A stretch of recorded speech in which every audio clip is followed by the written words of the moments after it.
নমস্কার, আমি বৈশাখী। শিল্প সাহিত্য বাই বৈশাখী চ্যানেলে সকল শ্রোতা বন্ধুদের স্বাগত জানাই। আজ আপনাদের বলবো গল্প পদ্মাবতীর নষ্ট শরীর, প্রাপ্তবয়স্ক শ্রোতা বন্ধুদের জন্য।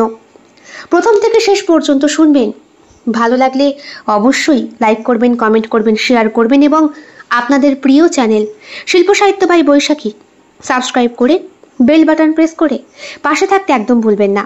বন্ধুরা, শিল্প সাহিত্য বাই বৈশাখী এখন চলে এসেছে ইউটিউব মিউজিক পডকাস্টে। ইচ্ছে করলে আপনারা সেখান থেকেও গল্প শুনতে পারেন এবং আপনাদের ব্যক্তিগত মতামত আমার সঙ্গে শেয়ার করতে পারেন। আজ আপনাদের বলবো গল্প পদ্মাবতীর নষ্ট শরীর। গল্প পাঠ এবং গল্প লেখায় আমি বৈশাখী বিশ্বাস দেবনাথ। গল্পটি প্রাপ্তবয়স্ক এবং প্রাপ্তমনস্ক শ্রোতা বন্ধুদের জন্য।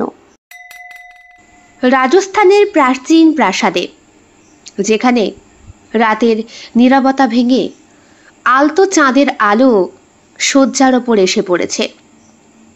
প্রাসাদের একটি সুমধুর কক্ষে, যেখানে সবকিছুই অত্যন্ত সুশ্রী এবং রুচিসম্মতভাবে সাজানো, রুদ্র এবং পদ্মাবতী একটি সুশোভিত শয্যার পাশে দাঁড়িয়ে। রুদ্র পদ্মাবতীর চোখের দিকে তাকিয়ে থাকে, তার গভীরতা মাপার চেষ্টা করে। পদ্মাবতী, আজকের এই রাতটি যেন আমাদের ভালোবাসার সাক্ষী হয়ে থাকে। রুদ্র, তোমার ভালোবাসা আমাকে সম্পূর্ণ করে দেয়। রুদ্র আলতোভাবে পদ্মাবতীর হাত ধরে এবং তাকে শয্যার কাছে নিয়ে যায়। শয্যার নরম বিছানায় পদ্মাবতীকে বসিয়ে রাখে তার পাশে। রুদ্রর স্পর্শে পদ্মাবতীর হৃৎস্পন্দন দ্রুত হয়ে ওঠে। তোমার হাতে স্পর্শ করার অনুভূতি যেন এক অপার্থিব সুখ, বলে রুদ্র। ধীরে ধীরে রুদ্র পদ্মাবতীর মুখমণ্ডল স্পর্শ করে, তার নরম ত্বক অনুভব করে। পদ্মাবতী চোখ বন্ধ করে অনুভব করে রুদ্রর স্পর্শ। তার হৃদয়ে এক অদ্ভুত শিহরণ জাগে। তোমার স্পর্শে আমি নতুন করে বাঁচি রুদ্র। রুদ্র পদ্মাবতীকে আলিঙ্গন করে এবং তার কপালে একটি আলতো চুম্বন করে। পদ্মাবতী রুদ্রের আলিঙ্গনে নিজেকে সম্পূর্ণভাবে সঁপে দেয়। তার হৃদয়ে যেন এক সুরে বাঁধা পড়ে। তুমি আমার জীবনের আলোকবর্তিকা পদ্মাবতী। রুদ্র এবং পদ্মাবতী শয্যার ওপরে শুয়ে একে অপরকে আলিঙ্গন করে। রুদ্র ধীরে ধীরে পদ্মাবতীর চুলে হাত বোলাতে থাকে। তার নরম চুলের সুমিষ্ট সুগন্ধে মুগ্ধ হয়। তাদের মাঝে যে অনুভূতি জাগে তা যেন কোনো শব্দে প্রকাশ করা সম্ভব নয়। নিঃশ্বাস বন্ধ করে পদ্মাবতী বলে, রুদ্র, আমি তোমাকে ভালোবাসি। আবেগপ্রবণ হয়ে পদ্মাবতী বলে, তোমার ভালোবাসায় আমি সম্পূর্ণ হয়েছি। এরপরে এই রাত্রির শয্যা দৃশ্যে পদ্মাবতী এবং রুদ্রের মাঝে গভীর ভালোবাসার মুহূর্ত তৈরি হয়। এই ভালোবাসা কেবল শারীরিক নয়, মানসিকও। পদ্মাবতী বালিশে মাথা রেখে শুয়ে, চোখের পাতা ভারী, কিন্তু ঘুম আসে না। পাশে রুদ্র। কিছুক্ষণ আগেও প্রত্যেক দিনের মতো একই রকম ভাবে রুদ্র পদ্মাবতীকে কাছে আনার চেষ্টা করেছিল।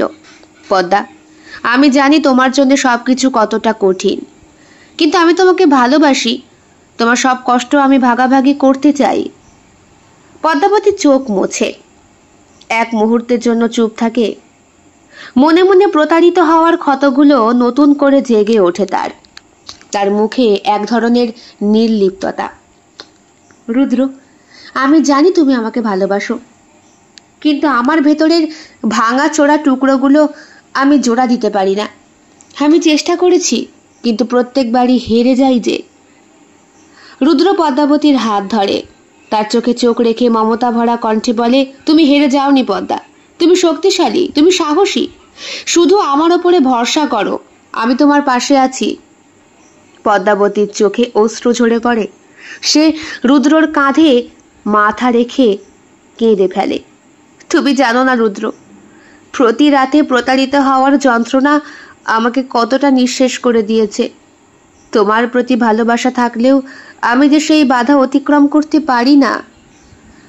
রুদ্র তার হাত দিয়ে পদ্মাবতীর মুখ স্পর্শ করে, গভীর স্নেহে বলে, তোমার কষ্ট আমি বুঝতে পারি পদ্মা, আমি তোমার সাথে আছি। তোমার সব কষ্টের সঙ্গী হতে চাই। শুধু একবার চেষ্টা করো, আমার ভালোবাসা তোমাকে সব প্রতিকূলতা অতিক্রম করতে সাহায্য করবে। পদ্মাবতী নীরবে রুদ্রর বুকের কাছে, কিন্তু তার মনে এখনো হীনমন্যতার ছায়া। রুদ্র তার শক্ত হাতে পদ্মাবতীকে আঁকড়ে ধরে, গভীর আশ্বাস দেয়, তোমার প্রত্যেকটি দুঃখ আমি মুছে দিতে চাই। আমার ভালোবাসা তোমার সব ভয় দূর করবে পদ্মা। রুদ্র এক সাহসী এবং মহৎ যুবক।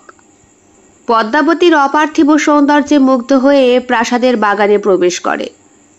পদ্মাবতীকে প্রথম দেখার পর থেকেই রুদ্র তার প্রতি গভীরভাবে আকৃষ্ট হয়েছিল। আজকের এই নির্জন রাত তাদের জন্য এক বিশেষ মুহূর্ত নিয়ে এসেছে। পদ্মাবতী, তোমার সৌন্দর্য যেন রাত্রির নক্ষত্রের মতো উজ্জ্বল। তোমার চোখের মনি যেন রহস্যময় গভীরতার সমুদ্র। রুদ্র, তোমার প্রশংসায় আমি লজ্জায় লাল হয়ে যাই। তোমার চোখেও আমি সেই একই প্রেমের আলো দেখতে পাই। রুদ্র পদ্মাবতীর কাছে এসে তার কোমল হাতে পদ্মাবতীর মুখমণ্ডল স্পর্শ করে। পদ্মাবতীর চোখে মৃদু হাসির আভাস, তার হৃদস্পন্দন দ্রুত হয়ে ওঠে।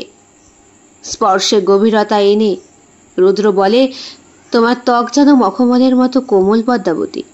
তোমার প্রত্যেকটি স্পর্শ আমাকে নতুন করে বাঁচায়। ধীরে ধীরে রুদ্র পদ্মাবতীর কাছে আসে, তার কোমল ঠোঁটে আলতো করে চুম্বন করে। পদ্মাবতীর চোখ বন্ধ হয়ে যায়, অনুভব করে রুদ্রর প্রত্যেকটা গভীর ভালোবাসা। তাদের মধ্যে এক প্রগাঢ় সম্পর্কের সূচনা। রুদ্র, তুমি আমার হৃদয়ের খুব কাছের। তোমার প্রত্যেকটি স্পর্শে আমি সম্পূর্ণ হয়ে উঠি। আমি গ্রহণ করতে চাই। পদ্মাবতী রুদ্রর কাছে নিজেকে সম্পূর্ণভাবে সমর্পণ করার চেষ্টা করে। শারীরিক নয়, বরং আত্মার গভীর সংযোগ অনুভব করার চেষ্টা করে, যেখানে ভালোবাসা এবং আস্থা একমাত্র সঙ্গী হয়ে থাকে।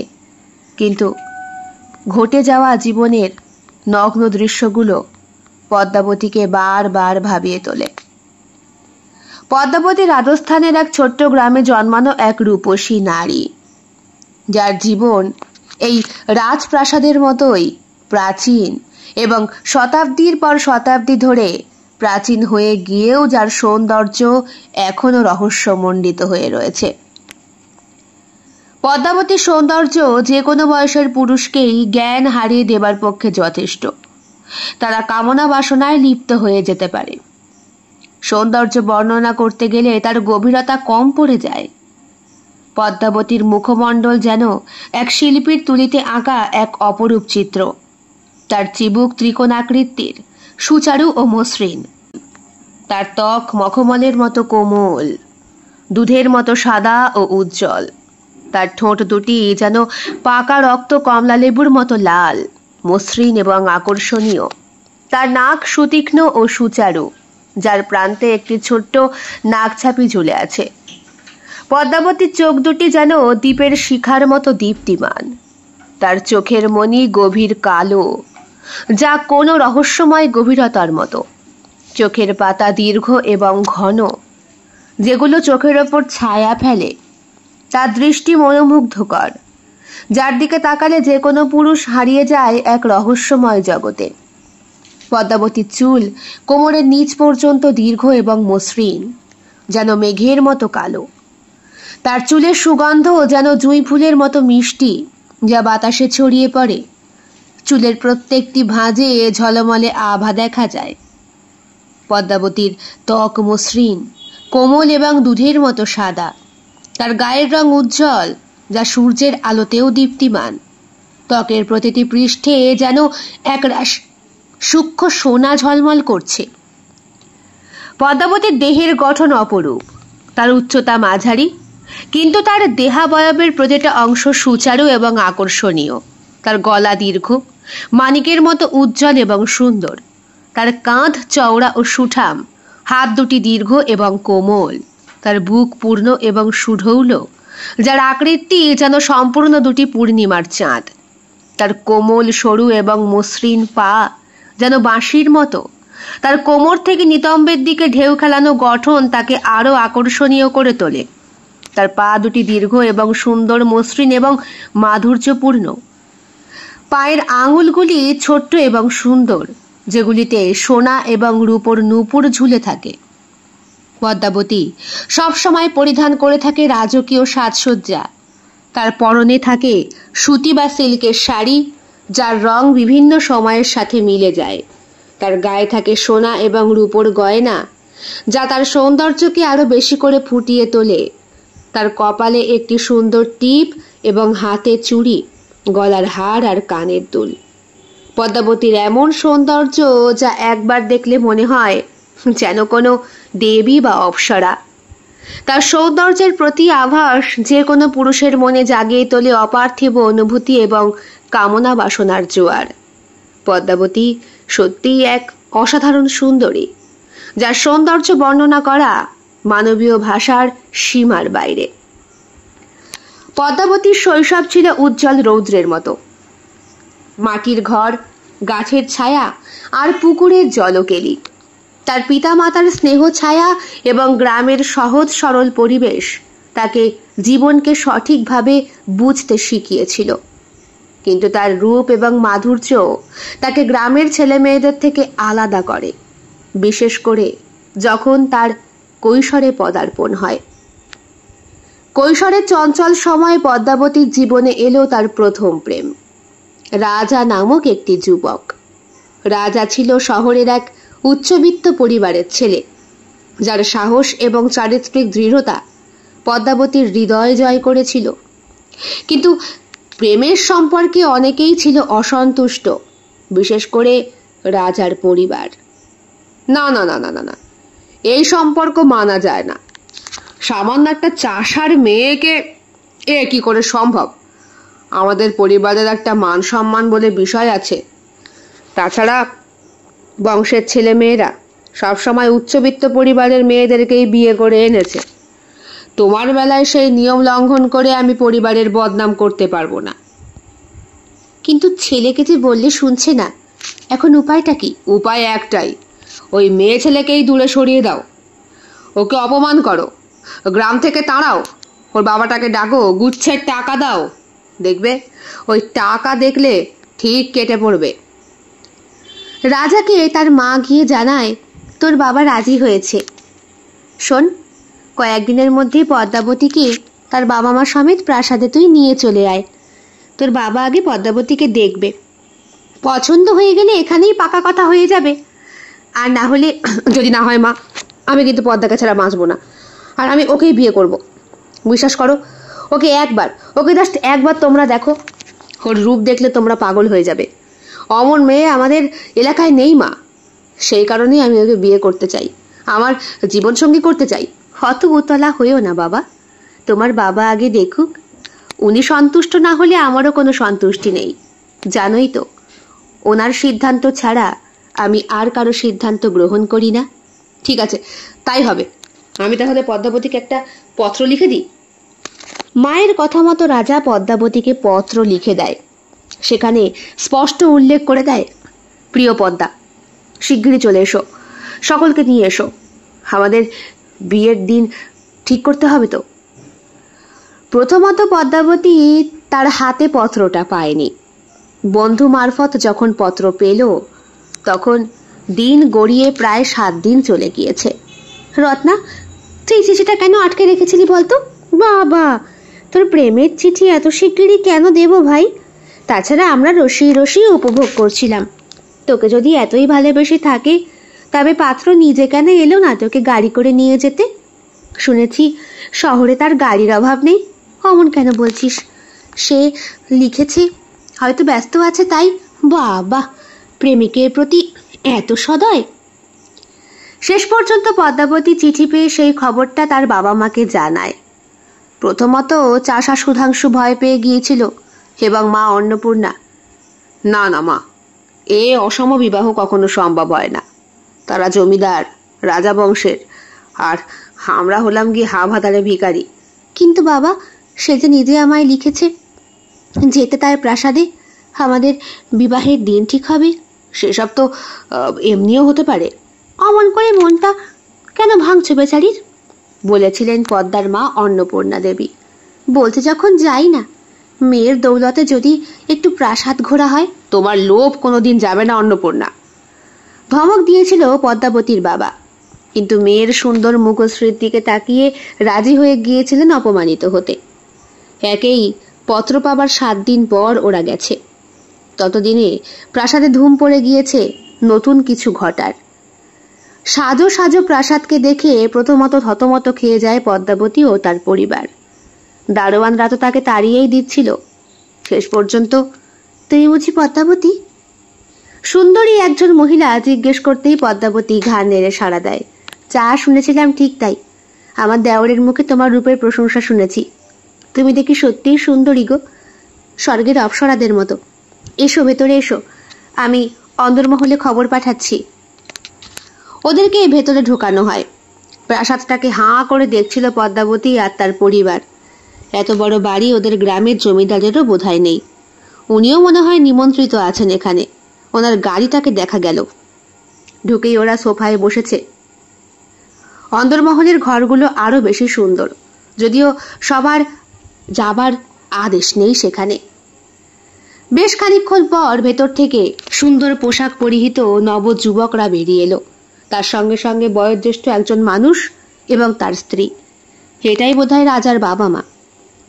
অন্নপূর্ণা দেবী চোখে ইশারা দিতেই পদ্মাবতী ছুটে প্রণাম করতে গেলে তার বুকের ওপর থেকে আঁচলটা সরে পড়ে যায়। এমন আচরণ দেখে প্রথমেই রেগে যায় রাজা। সে বাবার পেছন পেছনই আসছিল। এগুলো কি? ঠিক করে আঁচলটা সামলাতে পারো না? দেখ খোকা, যে মেয়ে ঠিক করে আঁচল সামলাতে পারে না, সেই মেয়ে এত বড় প্রাসাদের রানী হয়ে সবটা কি করে সামলাবে বল? এ তো দৈহিক সৌন্দর্য দেখেই প্রত্যেক পুরুষকে মাতোয়ারা করে দেবে রে, আর বদনাম করবে আমাদের এই প্রাসাদের। মায়ের কথায় ভুলে গিয়েছিল রাজা। পদ্মার সৌন্দর্যই তার কাল হলো। তুমি এমন আচরণ কেন করলে? বাবাকে কত কষ্টে আমি রাজি করিয়েছিলাম। তোমার এই রূপটা কি বাবার সামনে না দেখালে হতো না? হ্যাঁ, আমি তো বুঝতে পারিনি আঁচলটা। বাহ, আঁচল এমনি এমনি খসে গেল, তুমি সামলাতে পারলে না? ইয়ার কি হচ্ছে আমার সঙ্গে? রাজা কিছুতেই কথা শুনতে চায় না। ঢুকতেই কোনো রকম কিছু না হতেই যেচেই ছেলে যখন অরাজি হয়ে গেল পদ্মাবতীর সঙ্গে সম্পর্ক করতে, তখন আর এই মেয়েকে দূরে সরানোর চক্রান্তটা করেই বা লাভ কি? পদ্মাবতী যখন এসেছিল তখন তার পোশাক ঠিকই ছিল। শোনো, এই শাড়িটা পরো, আর শাড়িতে পিন করবে না, আমরা এমন করেই পরি, দেখো বলে সেই বৌদি তাকে শিখিয়েছিল। কিন্তু পদ্মাবতীর সেই কথাটা আর বলা হলো না। অপমানিত করে ওকে গ্রামে তাড়িয়ে দেওয়া হয়। তবে যাওয়ার আগে পদ্মাবতীর বাবার মুখের ওপরে গুচ্ছের টাকা ছুঁড়ে দিয়েছিলেন জমিদার, রাজার বাবা। একান্তভাবে অসহায় হয়ে পদ্মাবতী নিজের জীবনকে নতুন করে গড়ার সিদ্ধান্ত নেয়। গ্রামে পা দিতেই গ্রামের মোড়ল মশাই থেকে শুরু করে প্রত্যেকটা মানুষ ওকে নিয়ে অট্টহাস্য করে। বেচে দাও সুধাংশু, ঘরবাড়ি বেচে দাও, বেচে ওই মেয়েকে নিয়ে শহরে গিয়ে থাকো। এমনিতেই তোমার মেয়ের এই গ্রামে আর বিয়ে হবে না। যা বদনাম রটলো তারপরে তো আর কোনোভাবেই সম্ভব না। কিন্তু আমার মেয়ের তো বিয়েই হয়নি, বদনাম কেন হবে? বাবা, ছেলের বাড়ি থেকে গোপনে পত্র আসে, তোমাদেরকে দেখা করতে বলে, এর পরেও বলছো যে তোমার মেয়ের কোনো বদনাম নেই? সুধাংশুবাবু বাড়ি এসে গলায় দড়ি দিয়ে মরতে চান। পদ্মাবতী এইসব দেখে সত্যি ভেঙে পড়ে ভীষণ। ভাঙা আয়নার সামনে দাঁড়িয়ে তার অপার্থিব সৌন্দর্যকে নিজেই যেন কালিমালিপ্ত করতে ইচ্ছা করছে তার। বাবা মা কাউকে না জানিয়ে একটা চিঠি লিখে পদ্মাবতী শহরে পাড়ি দেয়। শহরের রঙিন আলো আর চাকচিক্য পদ্মাবতীকে মুগ্ধ করেছিল, কিন্তু শহরের জীবন ভিন্ন। সেখানে পদ্মাবতীকে প্রতিনিয়ত লড়াই করতে হবে। সে কি পারবে গ্রাম থেকে উঠে এসে? প্রথম দিনই গিয়ে পদ্মাবতীর রাত্রি কাটে স্টেশনে। মাটির স্টেশন, পরিপক্কও নয়। ট্রেন ছেড়ে দিয়ে গেছে একটা গাছের তলায়, বেদি মতো করা। সেখানেই ঘুমিয়েছিল সে। পেটে দানা পানি পড়েনি অনেকক্ষণ। এই মেয়ে, এই মেয়ে। একটি সুদর্শন যুবক সকালবেলা পদ্মাবতীকে ডেকে তোলে। সুদর্শন, কিন্তু কেমন পুরুষ সেটা তো পদ্মাবতী জানতো না। এখানে কি চাই? পদ্মাবতী জানায়, আমি গ্রাম থেকে এসেছি শহরে কাজ খুঁজতে। হ, কাজ? হ্যাঁ, আমার এখানে কোনো কাজ হবে বাবু? পদ্মাবতীকে আপাদমস্তক দেখে নেয় সেই যুবক। বলে, হ্যাঁ হ্যাঁ, তুমি যথেষ্ট সুন্দরী, কাজ কেন হবে না, কিন্তু পারবে তো করতে? হ্যাঁ, কেন পারবো না, নিশ্চয়ই পারবো। আমার সঙ্গে যাবে? হ্যাঁ, আপনার সঙ্গে? আবার আপনি আগে কেন? শহরে নতুন এসেছো, এখানে তোমাকে আমি খেতে দেব, থাকতে দেব, পড়তে দেব, সুতরাং আমার সঙ্গেই চলো। সরল সহজ মেয়েটা সেই সুদর্শন রাকেশের সঙ্গে পাড়ি দেয়। প্রথম দিন আলাপ হওয়ার পরে পদ্মাবতী মনে মনে রাকেশকে দেবতার আসনে বসিয়েছিল। এই নাও, এই ঘরটা এসে তুমি থাকবে। এই ঘরে আমি একা? একা কেন, ওই পাশের ঘরে আমি থাকি। এটা একটা হোস্টেল, বুঝলে? এখানে গ্রাম থেকে ছেলেরা এসে পড়াশোনা করে, ওকালতি পড়ে, কেউ ডাক্তারি পড়ে, আরো অনেক কিছু। তা তোমার তো এই এখন ঘর খুঁজতে খুঁজতে অনেকটা বেলা লাগবে আমার। তুমি চুপ করে ভেতরে দরজা বন্ধ করে থাকো, কেউ এলে দরজা খুলবে না যতক্ষণ না আমি এসে ডাকবো। আমার নাম রাকেশ। ঘাড় নেড়ে পদ্মাবতী সায় দেয়। দরজা বন্ধ করে চুপ করে বসে থাকে সে। একটাই মাত্র বিছানা, একটা টেবিল, আর দেয়ালে টাঙানো রয়েছে ছোট্ট একটা আয়না। বাক্স প্যাটরা আছে এই রাকেশ নামক ছেলেটির, আর আছে বেশ কয়েকটা বইপত্র। পদ্মাবতী ক লিখতে কলম ভাঙা মেয়ে, সৌন্দর্যের অধিকারিণী হলে কি হবে, শিক্ষা তার মধ্যে এতটুকু নেই। চুপ করে পদ্মাবতী বসে থাকে। কখন যেন চোখটা লেগে আসে ওর।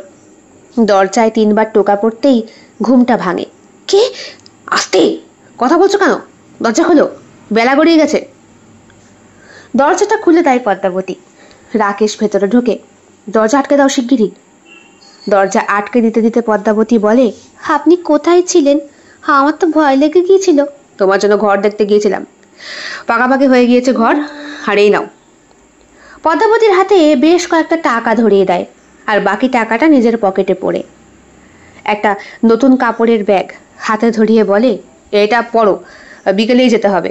কোথায় যাব? ও বাবা, তুমি কাজ খুঁজছো, কাজ করবে না? আমি একটু স্নান করতে চাই। কোথায় যাব? ও, এই ব্যাপার। ওই তো বাথরুম, ওখানে যাও, গিয়ে স্নান করে এসো। ওটা কি? Bathroom, bathroom. বাবা, কোত্থেকে যে উঠে এসেছে, বাথরুম মানে কি সেও জানে না বলে মনে মনে হাসে রাকেশ। স্নানাগারের মেঝেতে মৃদু আলো পড়েছে। পদ্মাবতী স্নানাগারের কেন্দ্রে দাঁড়িয়ে। তার দীর্ঘ চুল পিঠ বেয়ে নেমে এসেছে। মৃদু পানির ধারা তার শরীরের ওপর পড়ছে। প্রতিটা বিন্দু তার মসৃণ ত্বকে মিশে যাচ্ছে। পদ্মাবতী চোখ বন্ধ। সে যেন তার সব ক্লান্তি ও যন্ত্রণা ধুয়ে ফেলার চেষ্টা করছে। তার ত্বকে পানির ঝাপটায় এক অদ্ভুত মায়াবী দৃশ্য ফুটে উঠেছে, যেন তার শরীর একটি জীবন্ত প্রতিমূর্তি। পানি তার কাঁধ থেকে বেয়ে বেয়ে নিচে পড়ছে। প্রতিটি বিন্দু তার কোমলতা ও সৌন্দর্য প্রকাশ করছে। স্নানাগারের কোণে ছায়ার আড়ালে দাঁড়িয়ে রাকেশ। তার চোখ পদ্মাবতীর প্রতিটি গতিবিধির ওপর নিবদ্ধ। তার দৃষ্টিতে স্পষ্ট লালসা ও কামনা। তার গলা শুকিয়ে গেছে, শ্বাস ভারী হয়ে উঠছে। লালায়িত জিভ দিয়ে সে তার ঠোঁট ভিজিয়ে নিচ্ছে। বারবার গ্রাস করতে চাইছে সেই সুন্দরী দেহটাকে। কি অপরূপ সৌন্দর্য, কি মনোহর শরীর! এমন নারীকে স্পর্শ করতে পারলেই যেন জীবনের সব সুখ পেয়ে যাব, মনে মনে বলে রাকেশ। পদ্মাবতী কিছুই টের পাচ্ছে না। সে এখনো চোখ বন্ধ করে স্নানের সুখে মগ্ন।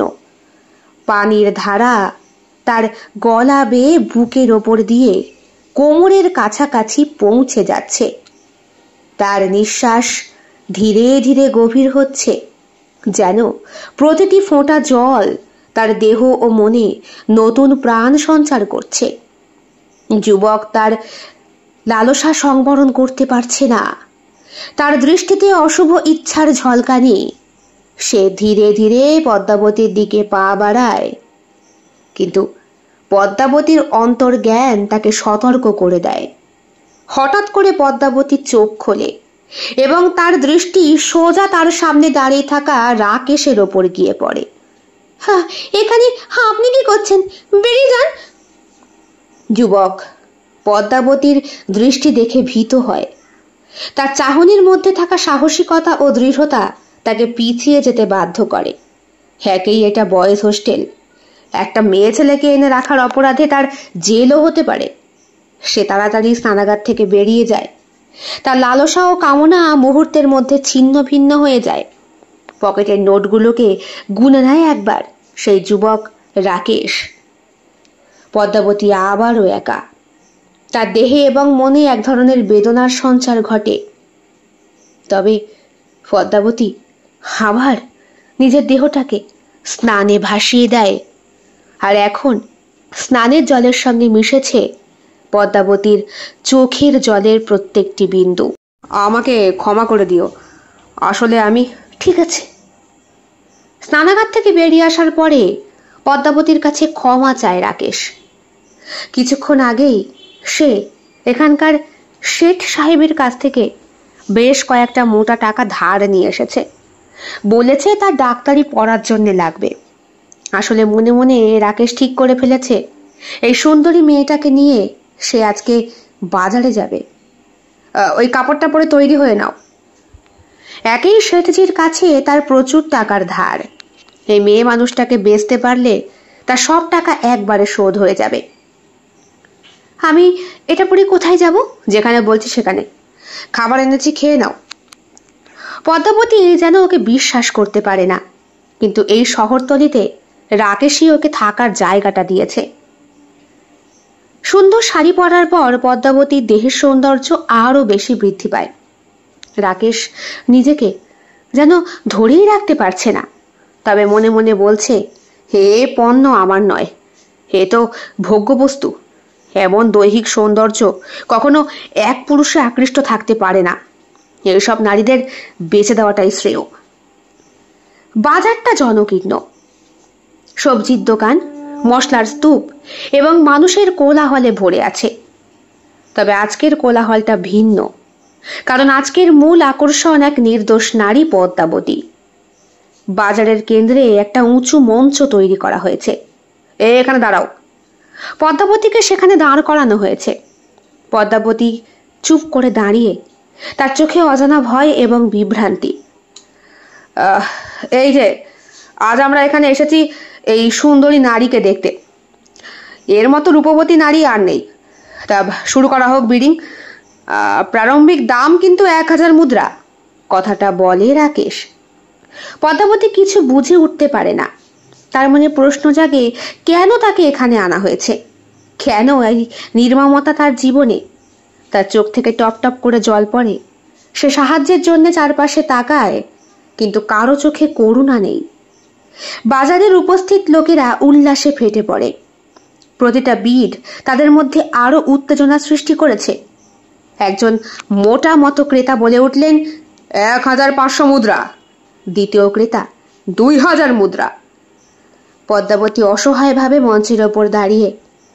তার মন তার শৈশবের স্মৃতির দিকে ফিরে যায়, যেখানে সে স্বাধীনভাবে হেসে খেলে বেড়াতে পারত। কিন্তু আজ এই নির্মম বাস্তবতার মুখে তাকে মুখোমুখি হতে হচ্ছে। নিলামকারী আবার চিৎকার করে ওঠে, 2500 মুদ্রা। আর কেউ? পদ্মাবতীর চোখে হঠাৎ করে এক দৃঢ় সংকল্প দেখা যায়। আমি কোনো পণ্য নই। আমাকে কেনাবেচা করার অধিকার কারো নেই। আমি একজন মানুষ, আমারও সম্মান আছে। কিন্তু তার কণ্ঠে দৃঢ়তা বাজারের কোলাহলের মুহূর্তকে থামিয়ে দিতে পারে না। লোকেরা অসম্ভব চিৎকার করছে, তার গলার শব্দ শোনাই যাচ্ছে না। এই নারীকে কেনাবেচার জন্য এখানে আনা হয়েছে। দাম বিট করুন, না হলে কিন্তু আপনারা সুযোগ হাতছাড়া করবেন। আমি হলফ করে বলতে পারি, অমন দৈহিক সৌন্দর্য আপনারা কিন্তু কোথাও দেখেননি। পদ্মাবতীর দৃষ্টিতে নতুন আলোর ঝলকানি। সে অস্থির হয়ে পড়ে উপস্থিত জনতার মাঝখানে। তার ইচ্ছে করছে এই ক্রেতাদেরকে ছাপিয়ে অন্য কোথাও পালিয়ে যেতে। পদ্মাবতী বাঁচার পথ খোঁজে। একটা সময় যেই দ্বিতীয় ব্যক্তি ওকে নিলামে তুলেছিল, মানে 2000 স্বর্ণমুদ্রায়, সেই লোকটির বিড চিরস্থায়ী হয় এবং পদ্মাবতীকে সুন্দর করে সাজিয়ে এক জায়গা থেকে অন্য জায়গায় নিয়ে যাবার জন্যে দুটি লোক ওপরে উঠে আসছিলেন। এই সুযোগ, এরা এখন অর্থপিপাসু হয়ে উঠেছে। এই সুযোগ ছাড়া পদ্মাবতীর কাছে পালিয়ে যাবার আর উপযুক্ত কোনো মহেন্দ্রক্ষণ উপস্থিত হবে না। পদ্মাবতী বাজারের কোলাহল থেকে সরে এসে তার শরীরের সমস্ত শক্তি দিয়ে দৌড়াতে শুরু করে। চোখে ভয় কিন্তু মনে সাহস। সে ছুটে চলে একটা অচেনা অজানা সরু গলির মধ্যে দিয়ে। পেছনে চিৎকার শোনা যায়, কিন্তু তার পা থামে না। ছেঁড়া চটিতে রক্তারক্তি পায়ের পাতা, তবুও সে ছুটে চলে। কতক্ষণ ছুটেছে পদ্মাবতী জানে না।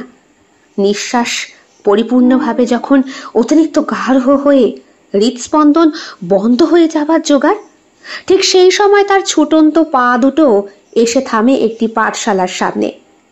ভাঙা শ্বাসে ক্লান্ত শরীরে এসে দরজার সামনে এসে দাঁড়ায়, কড়া নাড়ে, অশ্রুসিক্ত চোখে এসে প্রার্থনা করে যেন কেউ তাকে একটু আশ্রয় দেয়।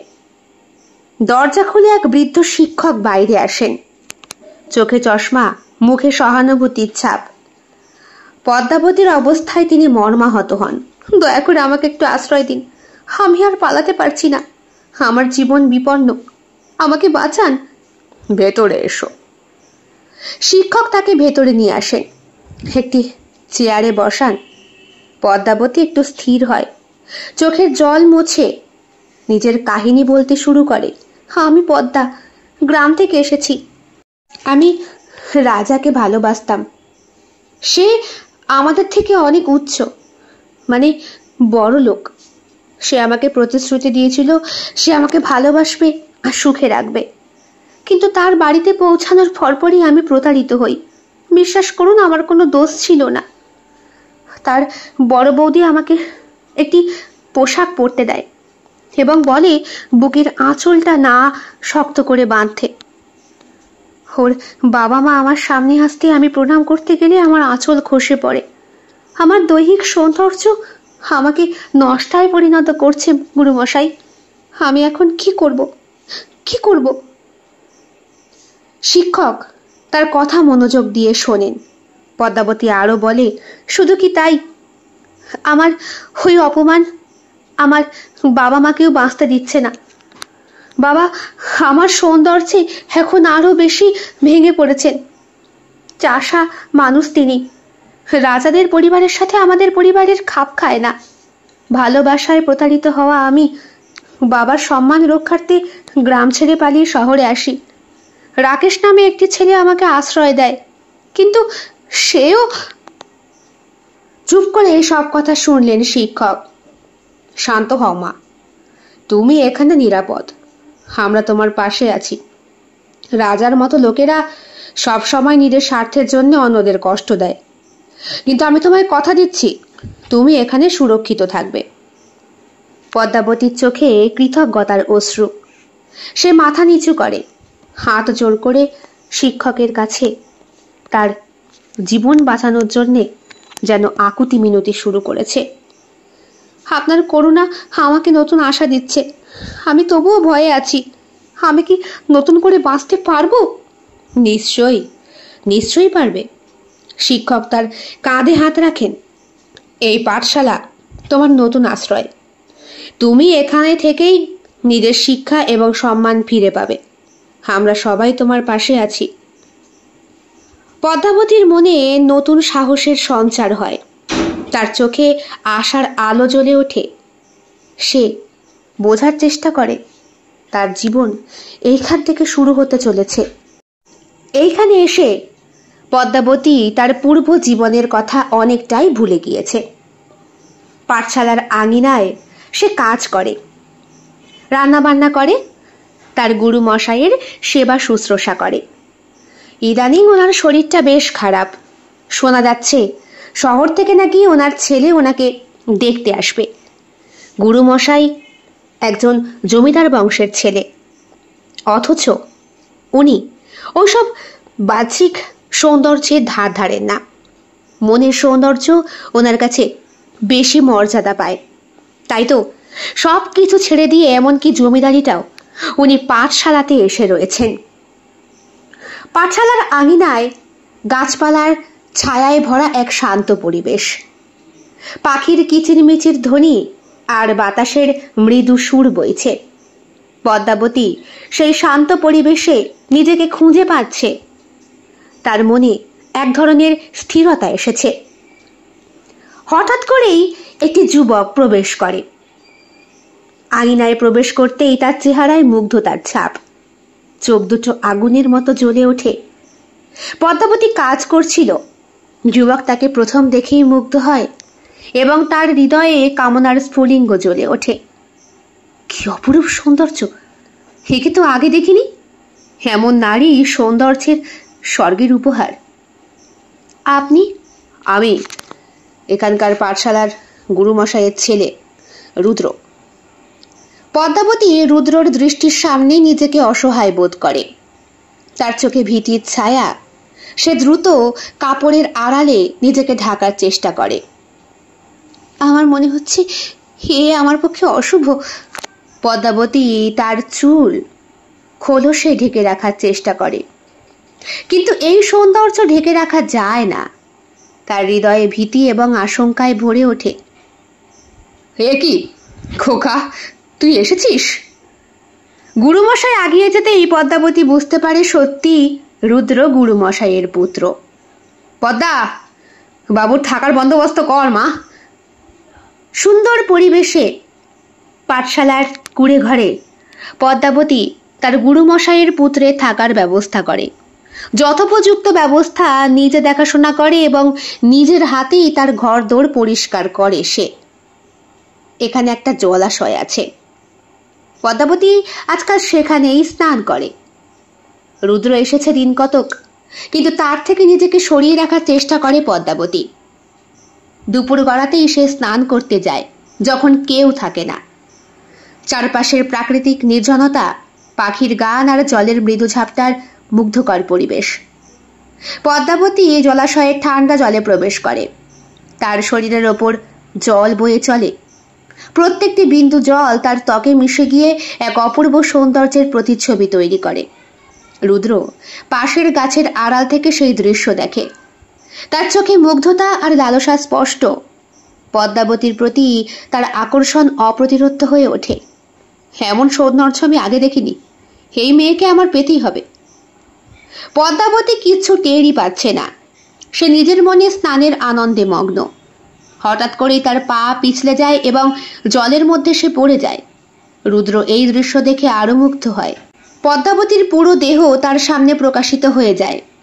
জলে তাকে আরো বেশি মায়াবী করে তোলে। এমন অপরূপ দৃশ্য আমি আগে কখনো দেখিনি। এর সৌন্দর্য যেন এক অমৃতের মতো। পদ্মাবতী তার দেহ সামলে উঠে দাঁড়ায়। তার চোখে ভীতির ছাপ। সে রুদ্রের উপস্থিতি অনুভব করে এবং জলাশয় থেকে দ্রুত বেরিয়ে আসে। তার হৃদয়ে এক অজানা ভীতি তৈরি হয়। সে দৃঢ় সংকল্প নিয়ে সিদ্ধান্ত নেয় যে না, এইভাবে আর নয়। এইখানে থাকা আমার পক্ষে আর নিরাপদ নয়। এবার আমাকে কোথাও নতুন আশ্রয় খুঁজতে হবে, যেখানে আমি নিরাপদে থাকব। জীবন পদ্মাবতীকে অন্যত্র বয়ে নিয়ে চলেছে স্রোতস্বিনী নদীর মতো। নদীও যেন তার যৌবন পরিবর্তন করে, ধীরে ধীরে বার্ধক্যে উপনীত হয়। মোহনায় এসে শেষ জীবনে মিশে যাওয়ার জন্য আপ্লুত হয়ে ওঠে। কিন্তু পদ্মাবতীর কাছে জীবন সায়াহ্নের মোহনা তার কাছে চরম দুঃখের এবং লাঞ্ছনাময়। রাত্রেবেলা পদ্মাবতী সিদ্ধান্ত নেয় সে গুরুমশাইয়ের গৃহ ত্যাগ করবে এবং এমন জায়গায় যাবে যেখানে কেউ ওর হদিশ পাবে না। কিন্তু ঘর থেকে বেরোতে যেতেই পদ্মা, কোথায় যাচ্ছ?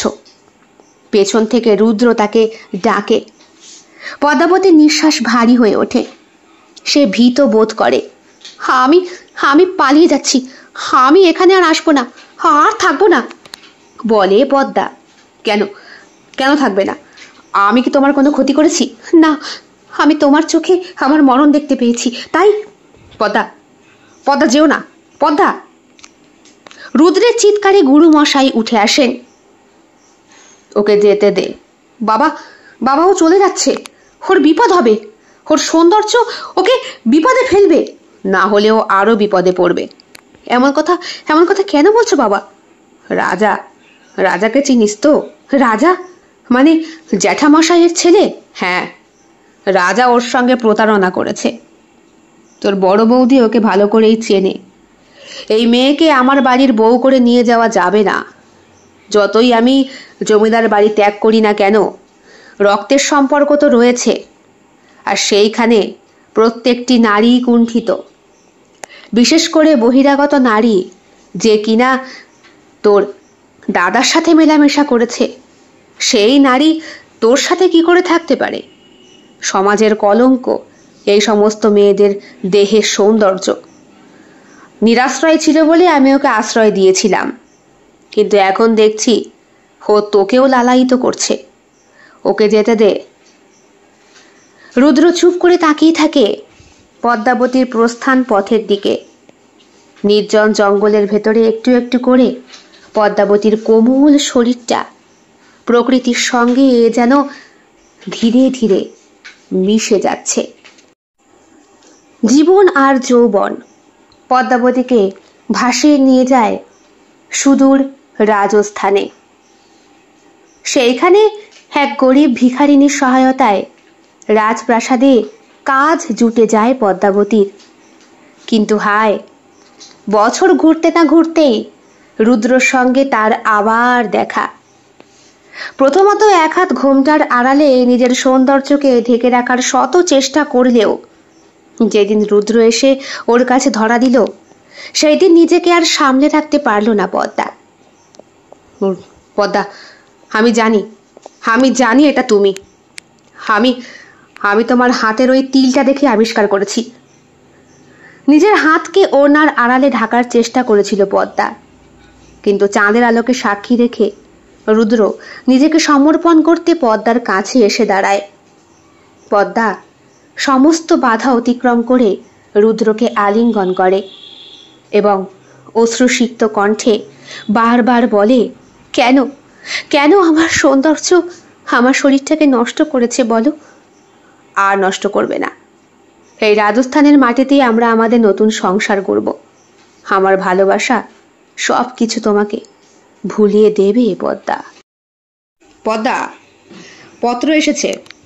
আমার এক বন্ধু আসছে। যেই গ্রামে পাঠশালা ছিল সেই গ্রামেই আমার বন্ধুর বাস। ডাক্তার হয়েছে সে। তাকে খাওয়া দাওয়ার বন্দোবস্ত।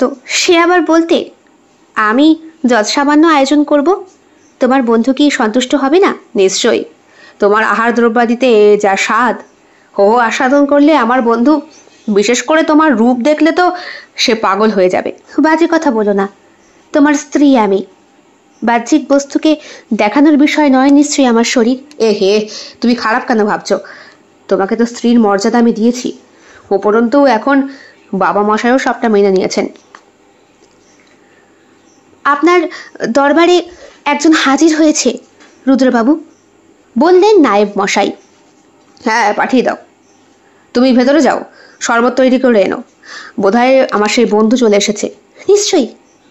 পদ্মাবতী এখন স্বর্ণ অলঙ্কার খচিত, দামি পোশাক তার রুচিপূর্ণ স্বভাবের। তার সৌন্দর্য এখন আরো বেশি বৃদ্ধি পেয়েছে। তাকে বিবাহ করে রুদ্র সুখে সংসার করছে। প্রথমত কয়েকটা দিন বেশ কষ্টে যাপন করতে হয়েছিল, কিন্তু এখন সবকিছু স্বাভাবিক।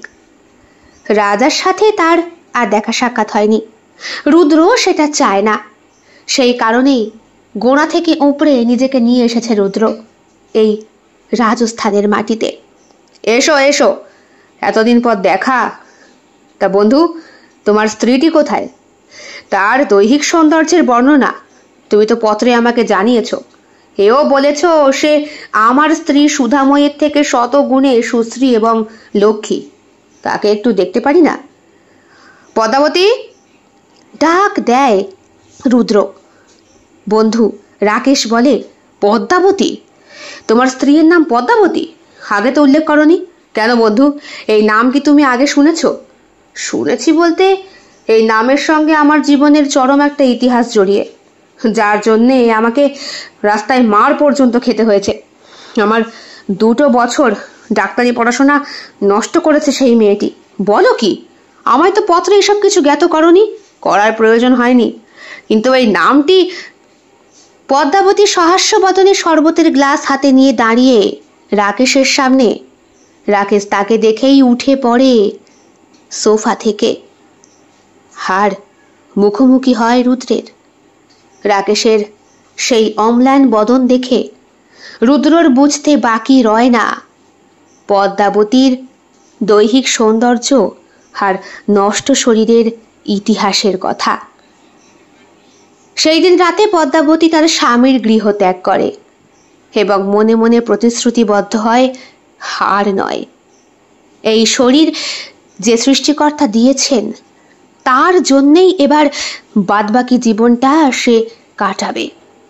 বন্ধুর সামান্য কুৎসা রটনায় বিশ্বাস করে এত বছরের ভালোবাসা এবং স্ত্রী চরিত্রে দাগ লাগাতে পারল রুদ্র।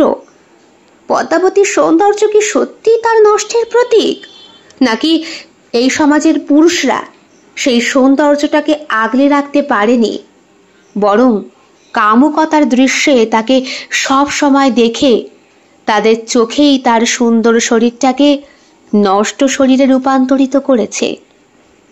পদ্মাবতী সমাজের কোনখানে গিয়ে নিজের এই দৈহিক সৌন্দর্যকে ঢেকে রাখতে পারবে? সৌন্দর্য কি শুধু দেহেই থাকে? তার বাস কি অন্তরের গভীর আত্মায় হয় না? পদ্মাবতী অনেকগুলো প্রশ্ন রেখে জীবন সায়ান্নে ভেসে যায় সেই লগ্নে। স্বামীর সংসার সমাজ থেকে প্রতারিত পদ্মাবতী প্রকৃতির কোলে এক আশ্রমে এসে শান্তি অর্জন করে। নির্জন এবং শান্তিপূর্ণ পরিবেশ, চারপাশে সবুজ গাছপালা, পাখির কোলাহল এবং নদীর মৃদু স্রোতের শব্দ শোনা যায়। সূর্যোদয়ের আলো গাছের পাতা ভেদ করে পড়ছে। চারপাশে এক আধ্যাত্মিক পরিবেশের সৃষ্টি হয়েছে। পদ্মাবতী সাদা পোশাক পরে, তার চুল খোলা অবস্থায় আশ্রমের প্রাঙ্গণে ধ্যানরত অবস্থায় বসে আছে সে। তার চোখ বন্ধ, মুখে শান্তির ছাপ, শরীর এবং মন সম্পূর্ণভাবে ঈশ্বরের উদ্দেশ্যে নিবেদিত। হে ভগবান, আমি এতদিন ধরে যে কষ্ট আর যে প্রতারণা সব কিছু পেয়েছি, সেগুলোকে পিছনে ফেলে আজ আমি আপনার কাছে এসেছি। আমার এই সুন্দর দেহকে আপনি এত সুন্দর করে সাজিয়েছেন, সেই দেহকে আজ আমি আপনার উদ্দেশ্যে সঁপে দিতে চাই। আশ্রমের গাছপালা ও নদীর স্রোত যেন পদ্মাবতীর প্রার্থনায় সায় দেয়।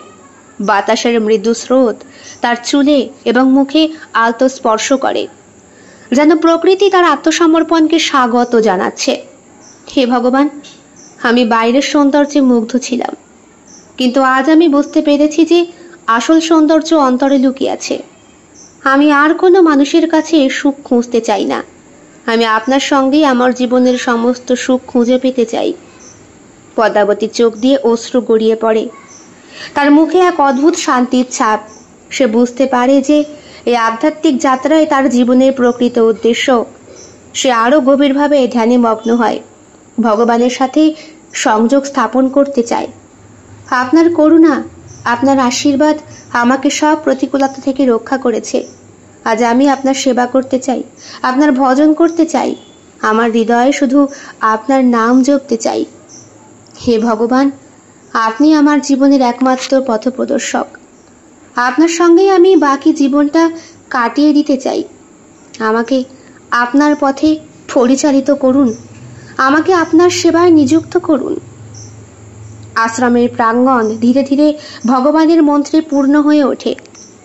পদ্মাবতীর মনে এক অদ্ভুত প্রশান্তি ও পরিতৃপ্তি আসে। তার জীবন যেন নতুন অর্থ খুঁজে পায়, তার আত্মা যেন মুক্তি পায়। আশ্রমের চারপাশে শান্তি বিরাজ করছে। পাখির গান ও নদীর মৃদু স্রোত শোনা যাচ্ছে।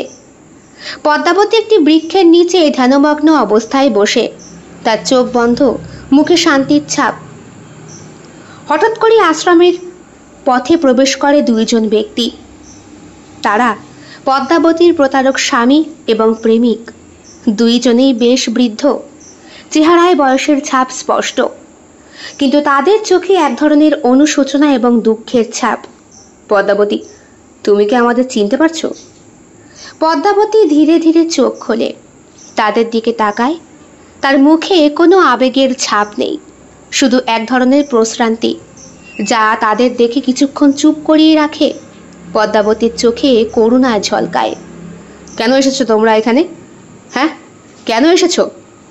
গুরু মশাই জিজ্ঞেস করেন, যিনি পদ্মাবতীকে শেষ জীবনে দীক্ষায় দীক্ষিত করেছিলেন। ছেলের উপরে তিনি নিজেও বেশ ক্ষিপ্ত। পদ্মাবতী, আমরা তোমার কাছে ক্ষমা চাইতে এসেছি। আমরা তোমার সৌন্দর্যকে অপমান করেছি, তোমায় কষ্ট দিয়েছি। আমাদের কৃতকর্মের জন্যে আমরা সত্যি অনুতপ্ত। রুদ্র এবং রাজা পদ্মাবতীর সামনে হাঁটু গেড়ে বসে, তাদের চোখে অশ্রু। তারা পদ্মাবতীর পায়ের কাছে হাত জোড় করে। তোমার অপার্থিব সৌন্দর্য সত্যি ঈশ্বরের দান, আমরা তা বুঝতে পারিনি। তোমাকে আমরা কষ্ট দিয়েছি, দয়া করে আমাদের ক্ষমা করো। পদ্মাবতী তাদের দুঃখ এবং অনুশোচনার দৃশ্য দেখে কিছুক্ষণ নীরব থাকে। তার চোখে এক অদ্ভুত মায়াবী করুণা, দয়া ঝলকায়। তোমাদের মতো ক্ষমা করার মন আমার আছে, কারণ আমি ঈশ্বরের কাছে আত্মসমর্পণ করেছি। আমার হৃদয়ে এখন কোনো ক্রোধ বা বিদ্বেষ নেই। ঈশ্বর আমাকে শিখিয়েছেন যে ক্ষমাই হলো প্রকৃত মুক্তির পথ। রুদ্র এবং রাজা পদ্মাবতীর পায়ে মাথা নত করে, তাদের চোখে কৃতজ্ঞতার অশ্রু। তারা বুঝতে পারে যে পদ্মাবতীর আত্মিক শক্তি ও সৌন্দর্য সত্যিই ঈশ্বরের দান। আমরা আমাদের ভুল বুঝতে পেরেছি পদ্মা। তোমার এই অনন্য সৌন্দর্য এবং আধ্যাত্মিকতা আমাদের জীবনে এক নতুন শিক্ষা দিয়েছে। আমরা চিরকাল তোমার এই মহত্বকে মনে রাখব। পদ্মাবতী তাদের মাথায় হাত রেখে আশীর্বাদ করে। তার মুখে এক অদ্ভুত শান্তির ছাপ, যেন সবকিছুই ঈশ্বরের ইচ্ছে ঘটেছে। পদ্মাবতীর দৈহিক সৌন্দর্য ঈশ্বরের কাছে নিজেকে সঁপে দেওয়ার পরে আরও দ্বিগুণ বৃদ্ধি পেয়েছে। সাধনা মানুষকে সুন্দর করে। যাও, তোমরা ঈশ্বরের পথে চলো, নিজেরা শুদ্ধ হও এবং জীবনে সত্যিকারের শান্তি খুঁজে পাও। রুদ্র এবং রাজা পদ্মাবতীর পায়ের কাছে মাথা নত করে প্রণাম করে। তারা ধীরে ধীরে আশ্রম থেকে বেরিয়ে যায়। কেমন লেগেছে আজকের নিবেদন? অবশ্যই কমেন্ট বক্সে কমেন্ট করে জানাতে একদম ভুলবেন না। ভালো লাগলে লাইক করবেন, শেয়ার করবেন এবং শিল্প সাহিত্য বাই বৈশাখী চ্যানেলটি সাবস্ক্রাইব করে বেল বাটন প্রেস করতে একদম ভুলবেন না। বন্ধুরা, আপনাদের সাহায্য এবং সহযোগিতা আমার কাছে অত্যন্ত গুরুত্বপূর্ণ। আপনারা সকলে খুব ভালো থাকবেন, সুস্থ থাকবেন, ঈশ্বরের কাছে এটাই প্রার্থনা করি।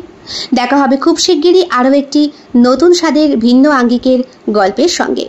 অবশ্যই গল্প পাঠ এবং লেখনীতে আমি বৈশাখী বিশ্বাস দেবনাথ। দেখা হচ্ছে খুব শিগগিরই। ভালো থাকবেন সবাই। নমস্কার।